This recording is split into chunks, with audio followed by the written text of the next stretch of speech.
Good evening, everyone. It's good to be back. It's been a long time.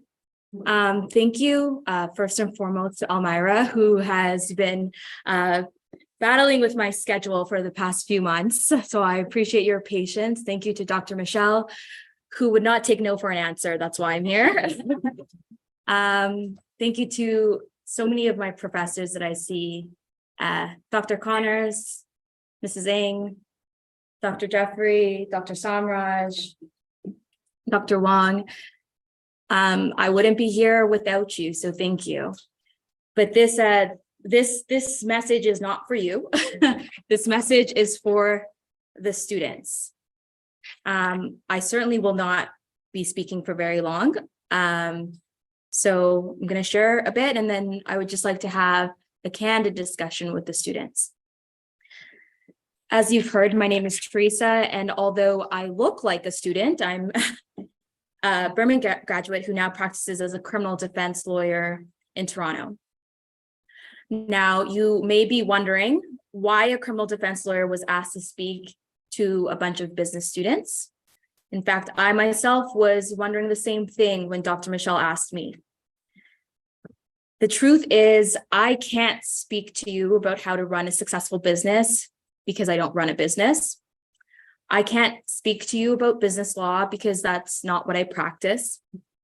And I'm not going to speak to you about how to avoid criminal charges as a business professional because, quite frankly, I think you're all smart enough to know how to do that. And if you ever do get in trouble with the law, you can call me.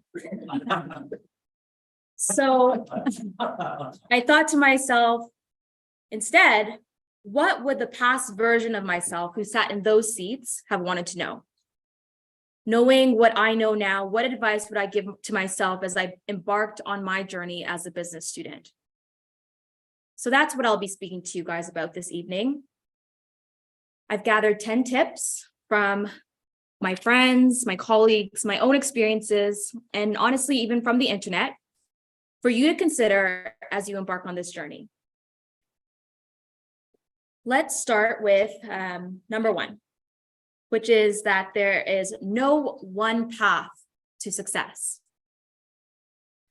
It's easy to fall into the trap of thinking that success looks like getting the best grades or getting the job right after you graduate and making a lot of money. But the reality is that you have the ability to define what success looks like in your own life. If you had asked me growing up, I probably would have defined success by accolades or wealth. Now I define it by fullness, the ability to fill my own cup and others, the ability to find fulfillment in what I do, the ability to live a full life. To me, those are true markers of success. So as you go through this journey, I want you to remember to ask yourself, what does success look like to you? Not what it looks like to your parents or your professors or your friends. What does it look like to you? That leads me to my second point.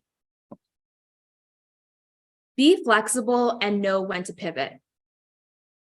Life can be unpredictable, and so it's important to be adaptable. I began my legal career in corporate law at a prestigious law firm, making a six-figure salary. It was the kind of law firm that looks like the one that you see on that show, maybe that you've heard of it. It's called Suits. In fact, my law firm was so familiar, so similar to that show, that the show actually filmed right across the street from where I worked. I was able to wine and dine with wealthy clients. I worked on million-dollar deals. I worked with celebrities from Serena Williams to Drake. I was living the life that some would define as successful. Then 2020 came along, the global pandemic that turned all of our lives upside down. But I'm not going to get into that. I think we all have PTSD from that. Something else major happened in 2020. The rise of the Black Lives Matter movement. We saw widespread coverage of police brutality and anti-Black racism. Now, let me be clear. Racism has always existed. But now people were able to capture it on their phones. People were able to share it with millions with just a click of a button. And seeing videos of people who looked like me, who looked like my family, and who looked like my ancestors being murdered every week, a new hashtag every week, a new protest every week, that was a different kind of exhaustion. That was a different kind of grief. George Floyd, Breonna Taylor, Ahmaud Arbery, Tony McDade, those are just a few of the names added to the ever-growing list of Black individuals who needlessly lost their lives. And they were more than just names. These were human beings who had families, friends, and bright futures ahead of them. And the loss of those lives made me realize that I didn't want to stand on the sidelines any longer. I could not stand on the sidelines any longer. When oppression becomes intolerable, resistance becomes the duty. I knew that being a lawyer was a privilege that equipped me with unique tools and resources and knowledge, and I felt compelled to use those tools, resources, and knowledge to more directly help the people that looked like me, my family, and my ancestors. So I took a leap of faith. I decided to leave the money and the prestige behind and pursue a career in criminal law. Why criminal law? I think that the best way to answer that question is from a quote from the book called Just Mercy by Brian Stevenson, which I would highly recommend that you all read. And he says, "We are all implicated when we allow other people to be mistreated. An absence of compassion can corrupt the decency of a community, a state, a nation. Fear and anger can make us vindictive and abusive, unjust and unfair, until we all suffer from the absence of mercy and we condemn ourselves as much as we victimize others. The closer we get to mass incarceration and extreme levels of punishment, the more I believe it's necessary to recognize that we all need mercy, we all need justice, and perhaps we all need some measure of unmerited grace." I tell you about my journey because I want you to know that as your definition of success evolves, your plans may need to evolve as well. When something is no longer working for you, do not be afraid to pivot. Listen to that still small voice. Take a leap of faith, even if it seems crazy to everyone else around you. And as you work towards your degree, stay flexible and open to new opportunities, new connections, and new perspectives. Moving on to my third point. Make connections and build your network. I cannot emphasize this one enough. Hard work is very important, but you cannot succeed on your own. I would not be where I am today without the support of others. When I left my corporate job, I had to start over. I knew I wanted to practice criminal law, but I didn't really know where to begin. So I went on LinkedIn and I started scrolling through the list of people that I follow to find someone who I could reach out to for advice.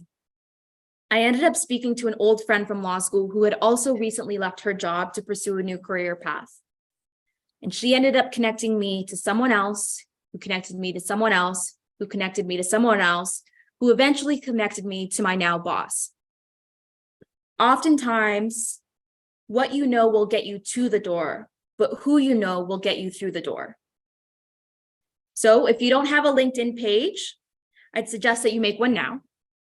Maybe not right this second, but after I'm done speaking. It's a great way to stay professionally connected with others, and you never know when you'll need to reach out to that old friend from school for advice. Meaningful connections can also help you on a day-to-day basis.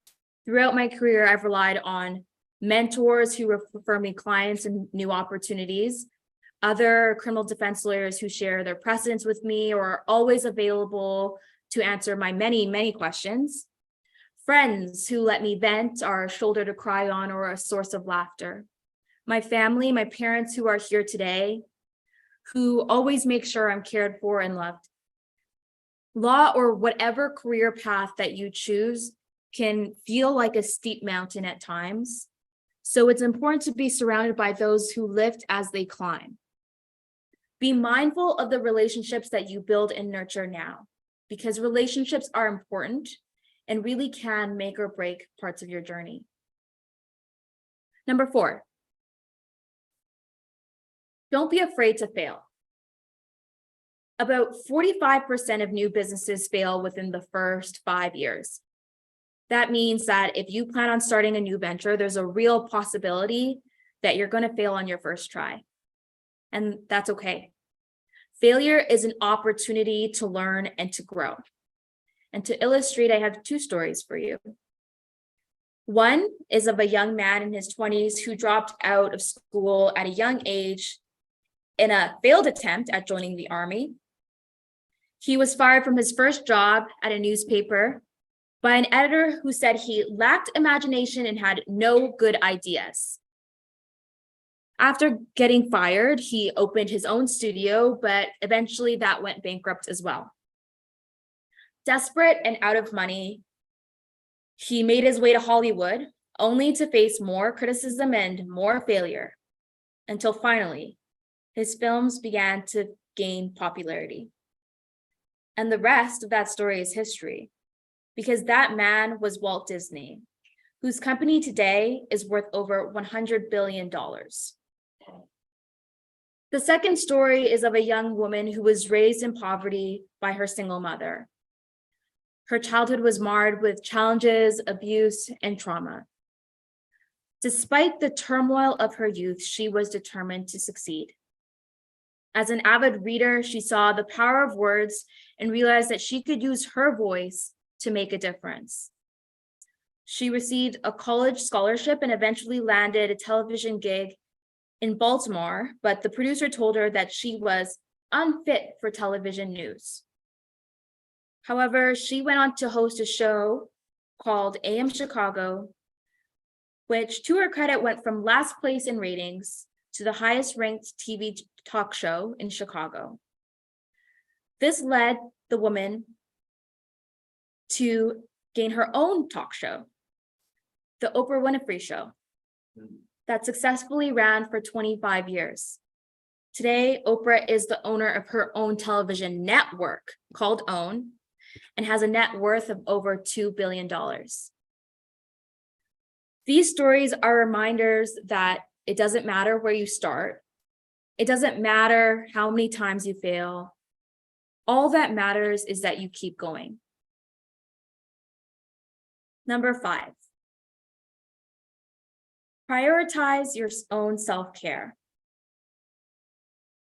I know the business environment is all about the hustle and all about the grind, but I once saw a tweet that said, get the bag, sure, but more importantly, get some joy, get some sun, get some laughter, get some love, get some peace, get some romance, get some rest, get some community, get some inspiration, get some air.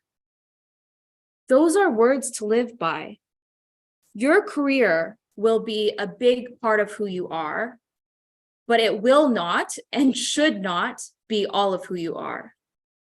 It's important to water all parts of who you are in order to grow. So whether it's sports or music or art or nature, make sure you prioritize your passions outside of your career and outside of your studies. But more importantly, prioritize your mental health. You cannot shine if you are burnt out. I know mental health can be a bit of a taboo topic, and I know it may sound cliche to say, but I want you to really think about it. If you broke your leg, you wouldn't keep walking around like nothing happened. Why? Because you know it would cause more damage. Well, the same can be said about your brain. Now is the time to work on your mental health. Not after you graduate, not once you get a job, not once you start a family. Now is the time, because ignoring it will only cause damage. Find what works for you. Therapy, exercise, healthy boundaries, a strong support system, a balanced diet. These are all things that are proven to promote your mental health and proven to help you perform better. Number 6, keep the goal in mind. When I was a business student, we learned about SMART goals. I think it was in actually Dr. Jeffrey's class. And it wasn't something that I really paid much attention to back then, to be honest, but it's proven to be a very helpful practice. Your goal should be specific, measurable, achievable, realistic or relevant, and time-based. Specific goals help you focus on what you want to achieve. When you create a specific goal, think about the 5 W's, what you want to accomplish, why it's important, who is involved, where it's located, and what resources are needed. Measurable goals help you track your progress and hold yourself accountable. Ask yourself, how will I know when this goal is accomplished? Achievable goals ensure that you're not setting yourself up for perpetual disappointment. Your goal should stretch your abilities, but still remain possible. If your goal is to fly, and I don't mean being a pilot, if your goal is to fly, that might not be the most achievable goal, at least not on this earth. Realistic or relevant goals ensure that your goals align with what's important to you and who you are as a person. You should ask yourself if your goals are worthwhile and match your efforts and needs. Lastly, your goal should be time-based because deadlines help you stay focused and prioritize what's important. A successful journey requires a destination, so I encourage you to be intentional about your goals, write them down, revisit them, revise them when you need to, but always keep the goal in mind. Number 7, do not subscribe to external pressure. There can be a certain pressure in university to emulate what other people are doing, but I urge you to stay true to yourself. Do not major in something just because your parents want you to. I'm sure many of those people end up in my dad's office. You will not succeed. Do not be compelled to take classes or do certain extracurriculars just because others are doing them. You perform your best when you do things that you are genuinely interested in.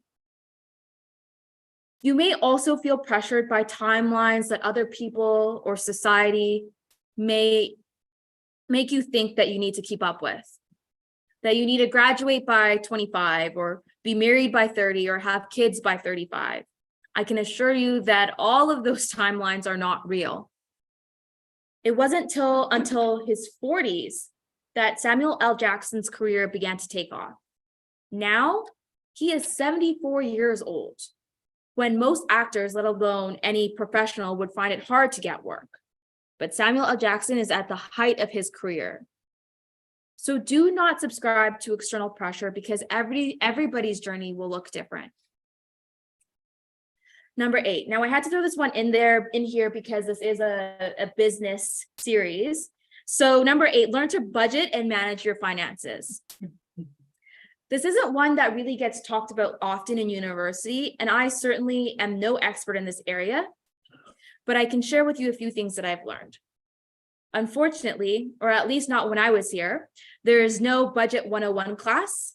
There's no class on how to do your taxes. Maybe the closest you can get is accounting with Mrs. Ng, but even that doesn't teach you how to personally budget. But you are lucky to be part of a generation that has resources at your fingertips.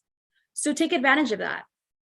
There's apps such as Mint, which I would encourage you to download, which can help you to track your monthly spending and budget. There's apps like Wealth Simple that can help you with your investments. And even if you are an investment amateur like me, you can put your investments on autopilot mode and they will do the work for you. But you can try things like the 50-30-20 rule for budgeting. Allow 50% of your income for needs, 30% for your wants, and 20% for savings and debt repayment. I would encourage you to learn how to do your taxes, or at least learn who you can go to get your taxes done for you. Open up a TFSA and commit to putting away a certain amount each month or each year. Take the time to become financially literate, because the financial habits you form now will have a lasting impact on your future. Number 9, maximize your university experience. University is one of the most exciting times of your life. It's a time for new experiences, unique opportunities, self-improvement, meeting new people. Immerse yourself in this experience. Take risks. Push yourself out of your comfort zone. Learn new skills. Seek opportunities for personal growth. Get involved in projects or initiatives that you care about. And if those don't exist on campus, start your own. Take advantage of all the resources this university has to offer. Ask for help when you need to, and don't be too hard on yourself. And that leads me to number 10, embrace the unknown.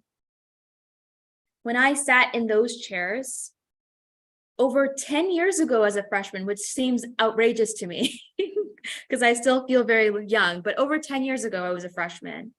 And there was so much ahead of me that I didn't know. I didn't know that on my very first day of classes, I would end up sleeping through my alarm, show up 30 minutes late, and be too scared to walk into class. So I sat outside of the classroom for the whole lecture. And that was actually Dr. Michelle's class. And clearly he didn't hold it against me.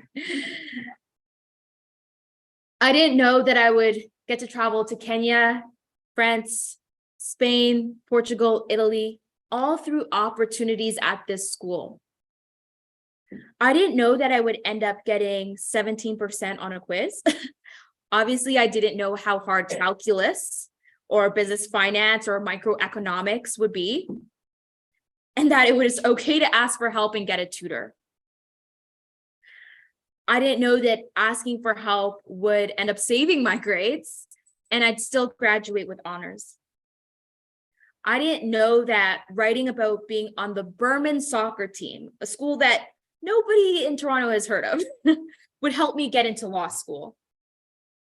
I didn't know that some of the friends that I met right here on this campus would end up becoming my family and carrying me through some of the most difficult times in my life. What I'm trying to say is that you don't know what the years ahead of you are going to look like on this journey. But what you should know is that there's going to be a lot of good times. And there's also going to be a lot of bad times. Some of you may take 5, 6, or 7 years to finish, and that's okay. Some of you, this might be the last time I ever see you because you decide university just isn't for you. And that's okay too. Some of the things that happen in the next few years will be out of your control, and that can be really frustrating. But God gave us this special thing called free will, which means that for the most part, you get to shape your future however you want it to be. But I've said this many times before, as the great superhero of our time once said, with great power comes great responsibility. You are responsible for your grades, your spiritual, mental, and physical health, your relationships, your success, whatever that means to you. So I encourage you to go to worships, join sports teams, try new things, take an art elective if that's what you're into. I remember I took a class on rest and relaxation. I don't even remember anything from that class except for one class we got to take a nap. Have some fun, make sure you study, but make the most out of this experience. There's about 58 million kids in the world who don't even have access to education. So even to be sitting where you are right now is a privilege. And I urge you not to take that for granted. I'll conclude by saying this. I've dreamed of being a lawyer since I was 10 years old. But my journey to get here took so many twists and turns that I never could have imagined. But still, here I am now, almost 20 years later, living out that dream. I don't know what your dream is, and it's likely that your journey won't look the same as mine. But I hope that I can encourage you this evening to know that it's possible. Whatever that dream is, you have the ability to make it happen. So I hope that you were able to utilize at least some of these tips, and I wish you all the best in your journeys to come. Thank you.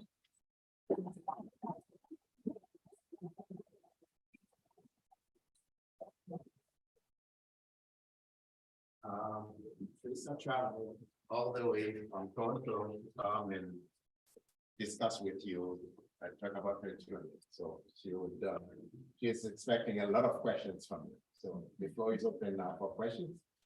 And her story is not for professors, by the way. But we're going to start with Dr. Thomas. Hello, Theresa. Nice to see you again. It's good to see I you. remember 10 years ago, you were my intro to psych class. I sure was. And you're an excellent student, but I think you failed to mention one of your better attributes. You always had a good sense of humor.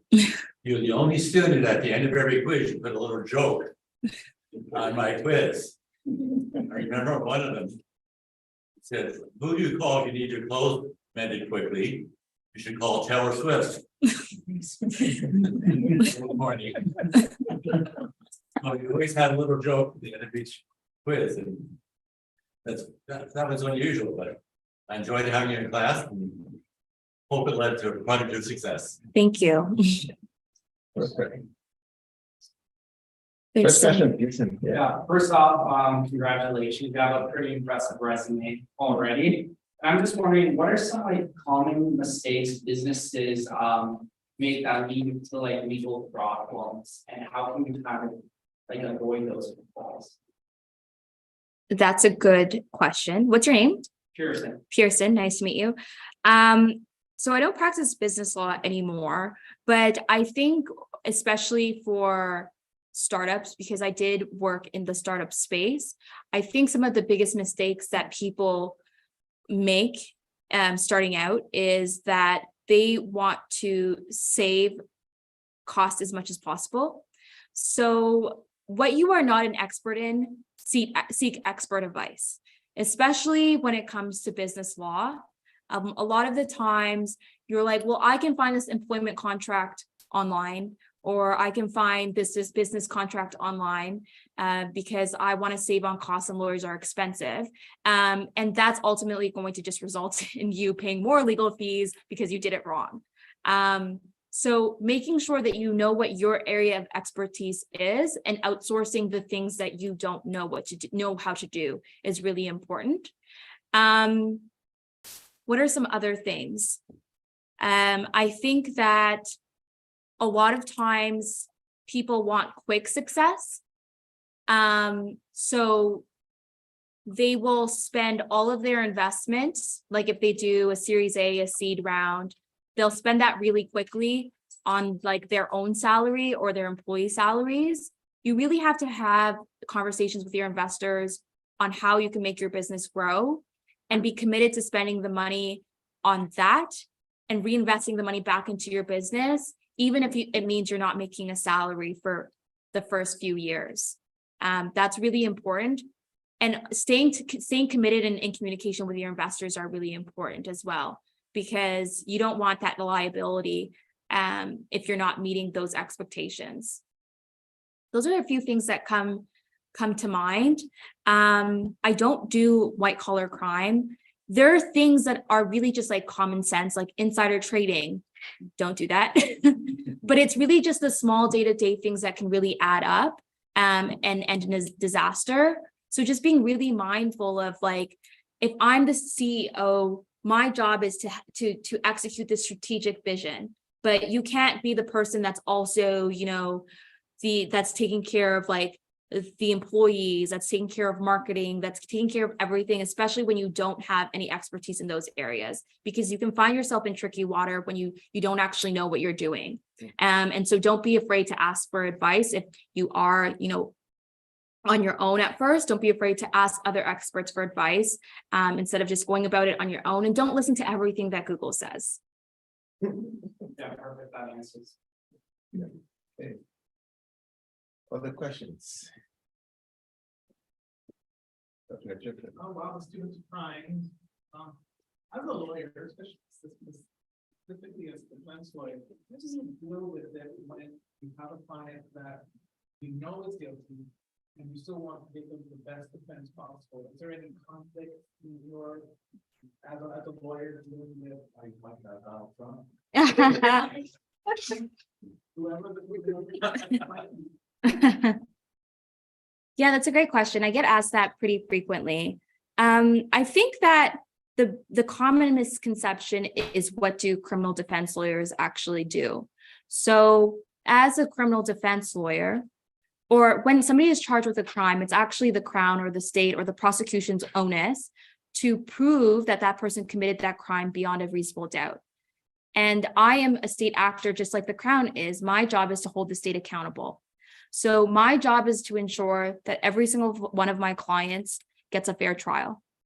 And so to me, it doesn't matter if you are, you know, factually guilty or factually innocent, or legally guilty or legally innocent.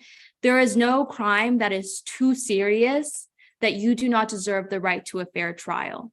And if you believe otherwise, then think about how you would feel if you yourself or a family member or a friend was in those shoes and you were charged with the crime, regardless of whether or not you did it.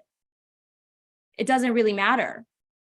You would want a fair trial, right? So my job is to ensure that everybody gets the right to a fair trial. My client, as the accused person, doesn't even need to get up on the stand. My client doesn't have to say anything, because it's not their onus to prove that they are innocent. They're presumed to be innocent until the day that they receive their verdict. So when people say, you know, how do you, like, when you know your client is guilty, most times I don't really ask, you know, are you guilty or are you innocent? Because that's not really any of my business. That's for the judge or the jury to decide. And they don't decide that to the very last day, that when my job is done, actually. So to me, it's not really a moral dilemma, because everybody deserves justice.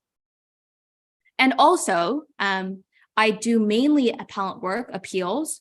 So all of my clients are technically guilty. They've already been convicted of something, and I am appealing their conviction or their sentence. And the same principle still applies in those cases. I'm appealing because my client doesn't believe they got a fair trial. So we appeal, and people think that when you appeal your case, it's like you get off scotch-free, which is not the case. For the vast majority of appeals, what the Court of Appeal will order is a new trial. So the court is indicating to the public, this person didn't get a fair trial, and regardless of whether or not they are guilty or innocent, they deserve a fair trial. So the court will order a new trial. It's very uncommon for a client to be absolutely acquitted from the appeal stage. But thank you for that question.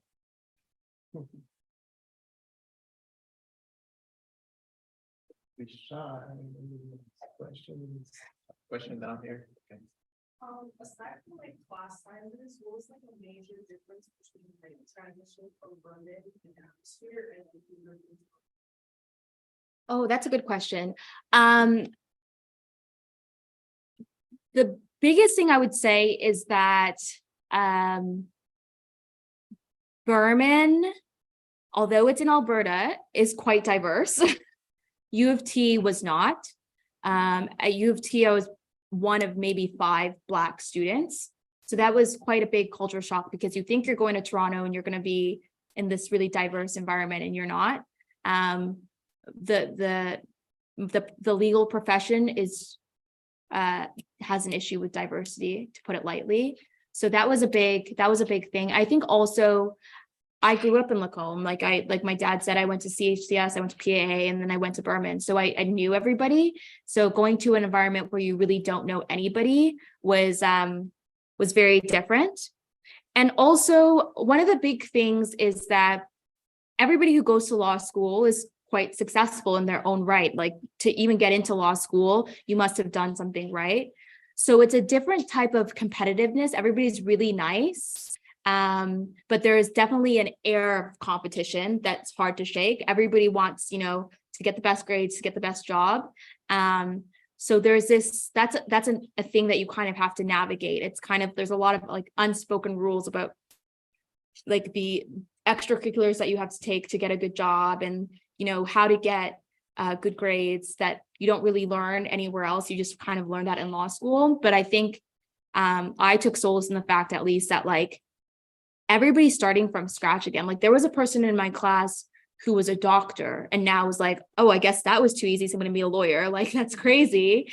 But we were all starting from scratch again. Nobody had been to law school before, and law school was just so different from any other experience.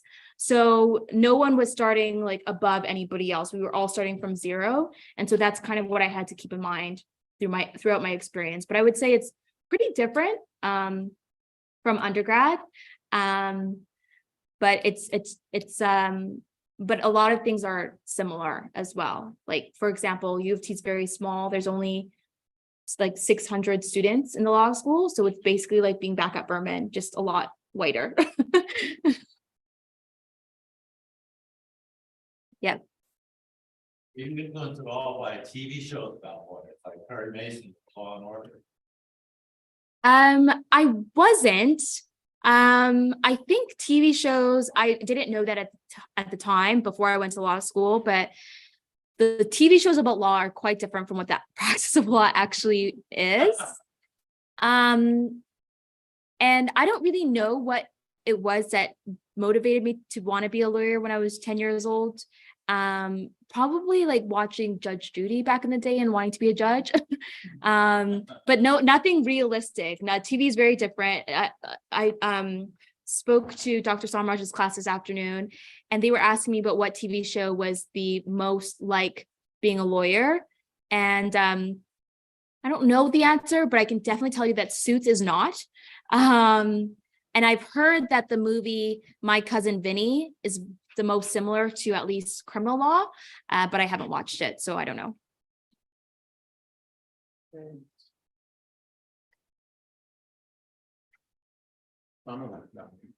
Hi. So you mentioned that you never thought that you were talking to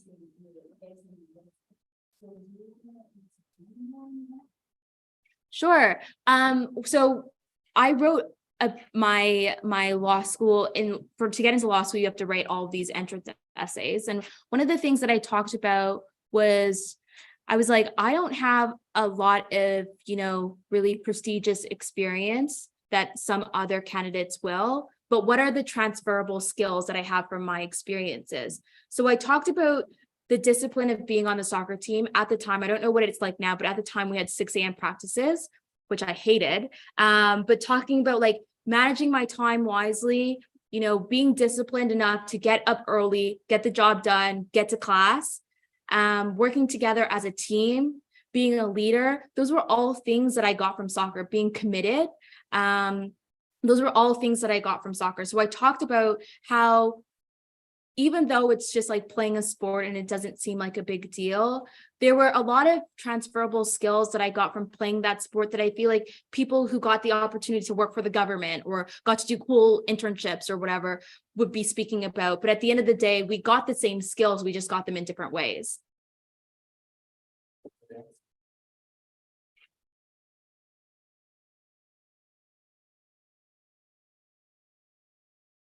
Didn't know that somebody who had A Ross and macro is saying that macro was hard.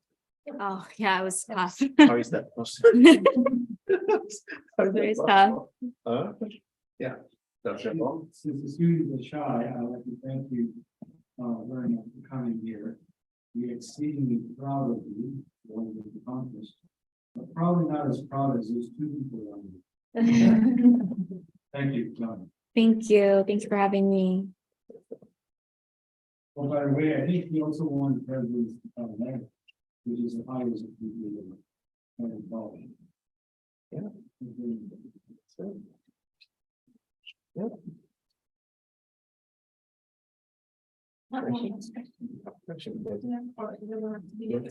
Yeah, I was just wondering, so as a lawyer, how do you separate like work with your life? Mhm. Because, you know, especially with criminal law, I think you guys deal with pretty like serious cases. And so how do you not let that affect you like mentally and emotionally, I guess? Yeah, that's a great question. Thank you for asking that. It's very difficult. I think especially as a criminal lawyer, you inherit a lot of vicarious trauma. You're meeting people at the worst stage of their life, and they're all in crisis mode. So it's very difficult. It's still a challenge. I think it's a work in progress. My first trial that I ever did, which was like within 3 weeks of me being a criminal defense lawyer, so I had no idea what I was doing. But my first trial, my client got convicted, and she fell into my arms crying in court, and that was just a memory that is ingrained in me. It was so difficult, and just seeing that humanity was really tough. And so that was something that I started to ask other criminal defense lawyers, because I'm like, how do you deal with this every single day, day in and day out? And I think some of the things that I've learned is to set healthy boundaries. I think we can sometimes fall in the trap of like wanting to be everything for your client, wanting to be your client's friend. And that can get a bit murky, and it gets a bit difficult when you do that. So setting appropriate boundaries is really important. Now I don't let my clients text me. They have to call my work phone. They have to like set up a meeting. So we have those professional boundaries. But also like what I talked about is making sure that you have a work-life balance is really important. You have to have things where you can do in your life that help you de-stress, because it is a stressful job. So when I first started off my career, when I was doing corporate law, I worked all day, every day. It was so unhealthy. Now I really, really try to have a good work-life balance. I try to work like 9 to 6 or 7. So I have like my evenings and weekends to myself. And that's been really helpful, making sure that I have that separation between work and life, so that when I go home and it's been a tough day, I get to still live my life. And I don't have to keep thinking about work. And also just finding, healthy outlets for your mental health. Like for me, I really it's important for me to exercise, to do yoga, to do therapy, to spend time with my friends. Like those things are all really important. So making sure I'm like mentally checking in and seeing how I'm doing, and also like take personal days if you need to. I think the culture is shifting a bit now with especially with our generation, where people are realizing like we can't burn out, we can't burn out like so early on in our careers. We have to have healthy boundaries. This is a marathon, not a sprint.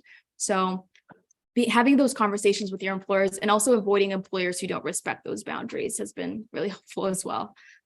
But thank you for asking that. Dr. McDowell.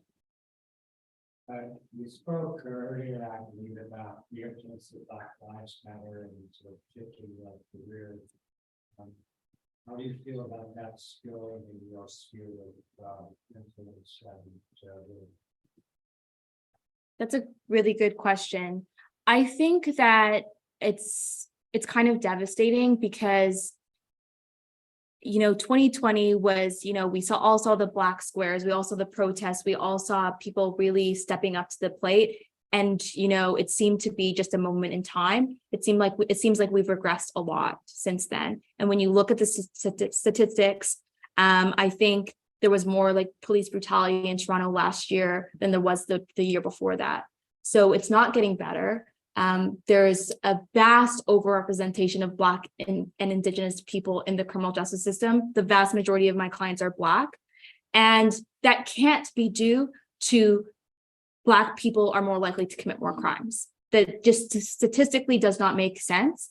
And we have seen now that the courts are acknowledging the prevalence of anti-Black racism in the criminal justice system, which is leading to the over-incarceration of Black people in the criminal justice system. So I think we're seeing, more knowledge and more acknowledgement of anti-Black racism, but I think it's so deeply rooted in our systems and in our institutions that it's going to take a really long time for us to dismantle that. So it's a struggle. But I think that there's a lot of progressive lawyers, even in Toronto, who are doing work both inside and outside of the courtroom to move the dial a little bit, because change does have to happen. Yeah. Well, very seems to see a little personal question, but was there a dynamic aspect of spirituality and religion? And I'm pretty sure you've grown up in that environment, and wondering how that is impacted life and how valuable it is to you. Thank you for asking that. That's a really good question. I think that it has evolved. I think that my values and my faith has really evolved with my work. I think that I've had to grapple with the moral dilemmas because I get asked that most by Christians. But I think that when you read your Bible, you will see that Jesus was the ultimate criminal defense lawyer. You know, the acts of Christ in the New Testament are what criminal defense lawyers do on a day-to-day basis. And we face a lot of pushback for associating with what people think are the degenerates of our society, just like Jesus did. And I believe that my job in life is to reflect the character of Christ. And if I had to describe Christ in one word, it would be through love, right? Through love and through mercy. And so that's how I try to approach my career. That's how I try to approach every single client. My job isn't to judge. My job isn't to even try to convert every client to Christianity. You know what I mean? I think that through the reflection of who you are, people will see Jesus. And sometimes that will open the door to more conversation. Sometimes it won't. But I think that, you know, the kindness that you show and the actions that you show to an individual are what have a lasting impact. So I think that it's just, you know, being a criminal defense lawyer has helped me to become more open-minded, more empathetic, more patient, and more just embracing of humanity, because everybody is more than their worst mistake. And so we don't know who we're going to see in heaven. I'm sure I'll see some of my clients there. And, you know, it's not my job to decipher, you know, whether they're worthy of my service. It's not my job to, you know, determine whether their crime is too heinous of a crime to be worthy of my service, because that's not what Jesus did. So I really just try to keep that in mind as I move throughout my practice. And so that would be my answer, but it's an answer that is continually evolving as I learn and grow.